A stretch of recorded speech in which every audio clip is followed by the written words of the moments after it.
নমস্কার, তোমাদের সবাইকে স্বাগত জানিয়ে আজকের ক্লাসটি শুরু করছি। আজকে তোমাদের দেখাবো অষ্টম শ্রেণীর ফার্স্ট সামেটিক এক্সাম 2024 সালে রায়মার্টিন প্রশ্ন বিচিত্রা থেকে বাংলা বিষয়ে মডেল কোশ্চেন নাম্বার যে 8 নম্বর সেটটি আছে, আজকে তারই সমাধান করে দেব। তার আগে চ্যানেলটি নতুন হয়ে থাকলে অবশ্যই চ্যানেলটিকে সাবস্ক্রাইব করে পাশে থাকা বেল আইকন প্রেস করে রাখো। আর ভিডিওটি ভালো লাগলে অবশ্যই লাইক কমেন্ট ও বন্ধুদের সঙ্গে শেয়ার করতে ভুলো না। এছাড়াও এর আগের সেটগুলো পেতে এই ভিডিও ডেসক্রিপশন বক্সে প্লেলিস্টের লিঙ্ক দেওয়া থাকবে, তোমরা দেখে নিও। চলো এবার আমরা দেখে নিই। প্রথমেই দেখো বলেছে সঠিক উত্তরটি নির্বাচন করো। একের এক দাগে আছে তসবিহ শব্দের অর্থ কি? উত্তর হবে জপমালা। দুই দাগে আছে দুই দিকে বন মাঝে পথ ঝিকিমিকি। পরের প্রশ্ন দেখো ব্যাকরণের দল শব্দটির অর্থ হলো অক্ষর। এরপরে আছে রাখিয়া গেটাদের রাইখা গেটাদের রেখে, এটি হলো অভিশ্রুতির উদাহরণ। চলো এবার আমরা দুই দাগে দেখিনি। বলেছে একটি বাক্যে উত্তর দাও। দুইয়ের এক দাগে বলেছে সেইটি সবার চেয়ে শ্রেয়। কোনটি সবার চেয়ে শ্রেয়? অপ্রত্যাশিত আঘাতে বিচলিত না হয়ে হতাশ না হয়ে জীবনের স্বাভাবিক ছন্দে অস্তিত্ব রক্ষা করাকেই কবি ভেসে থাকা অর্থে প্রকাশ করেছেন, আর সেই কাজটিই কবি সবচেয়ে ভালো এমন দাবি জানিয়েছেন। পরের প্রশ্ন দেখো অদ্ভুত আতিথেয়তা গল্পে কার আতিথেয়তার কথা বলা হয়েছে? উত্তর হবে আরব জাতির আতিথেয়তার কথা বলা হয়েছে।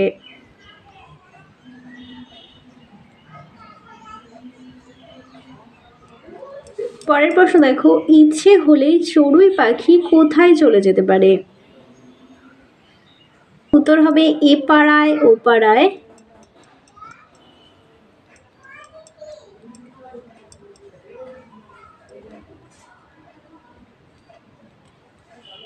পালেদের বা বসেদের বাড়ি।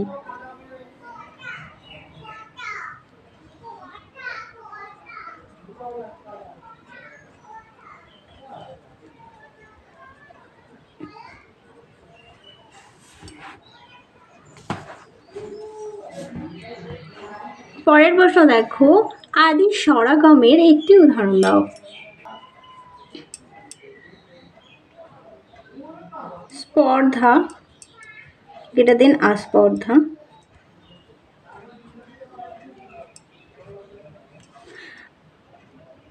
দেখো শব্দের প্রথমে একটি স্বরধ্বনির আগম ঘটেছে, তাই এটি আদি স্বরাগমের উদাহরণ।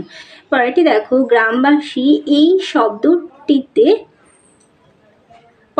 গ্রামবাসী এই শব্দটিতে কয়টি রুদ্ধদল ও কয়টি মুক্তদল আছে? গ্রামবাসীকে ভাঙি তাহলে হবে গ্রাম বা আর সি।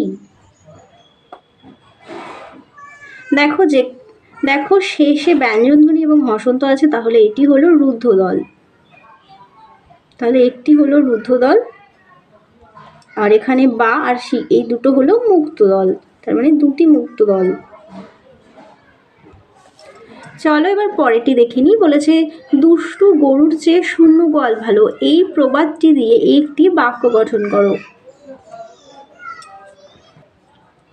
দেখো বাড়িতে রামদাসের মতো একজন দুষ্ট বদমাশ চাকর থাকার চেয়ে না থাকা ভালো। কথায় আছে দুষ্ট গরুর চেয়ে শূন্য গোয়াল ভালো। পরের প্রশ্ন দেখো পথের পাঁচালী রচিয়াতা কে? উত্তর হবে বিভূতিভূষণ বন্দ্যোপাধ্যায়।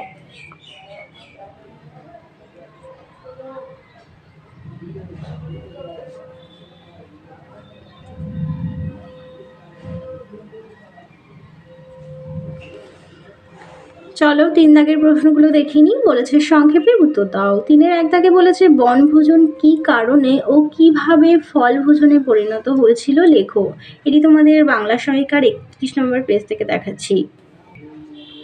বিশিষ্ট সাহিত্যিক নারায়ণ গঙ্গোপাধ্যায় রচিত বনভোজনের ব্যাপার গল্পে বনভোজনে গিয়ে নানা সমস্যার পর খিচুড়ি রান্নার দায়িত্ব পড়ে টেনিদার ওপর। পরে সবাই ফিরে এলে দেখে টেনিদা একটা নারকেল গাছে হেলান দিয়ে ঘুমোচ্ছে, আর কয়েকটা বাদর চাল গম আলু পরমানন্দে ভক্ষণ করছে। ক্যাবলা প্যালা ও হাবুল সেনের চিৎকারে বাদরেরা চাল ডাল আলুর পুটলি নিয়ে কাঁঠাল গাছের মাথায় উঠে গেল। রান্নার দফা রফা হলো। ক্ষুধার্ত সবাই পাকা জলপাই খেয়ে ক্ষুধা নিবৃত্তির ব্যবস্থা করতে। এইভাবেই বনভোজন ফল ভোজনে পরিণত হয়।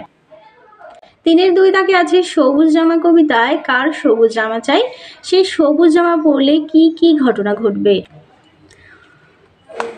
বীরেন্দ্র চট্টোপাধ্যায় রচিত সবুজ জামা কবিতায় বর্ণিত তোতাই সবুজ জামা পরলে গাছের ডালে যেমন বর্ণময় প্রজাপতি এসে বসে, তেমন তার গায়েও প্রজাপতিরা আনন্দের সঙ্গে এসে বসবে এবং প্রজাপতিরা যেমন সবুজ জামা পরা গাছেদের পছন্দ করে, তেমন তোতাই গাছেদের মতো সবুজ জামা পরলে প্রজাপতি বসার আনন্দ পাবে। তাহলে চলো তোমাদের 8 নম্বর মডেল সেটটিও সমাধান করে দিলাম। আবারও খুব তাড়াতাড়ি 9 নম্বর মডেল সেটটিও সমাধান করে দেব। চলো আজকের মতো ভিডিওটা এখানেই শেষ করছি। ভালো লাগলে অবশ্যই একটি লাইক করো। আবারও দেখা হবে পরবর্তী আরেকটি ভিডিও নিয়ে। সবাই ভালো থেকো, সুস্থ থেকো, টাটা।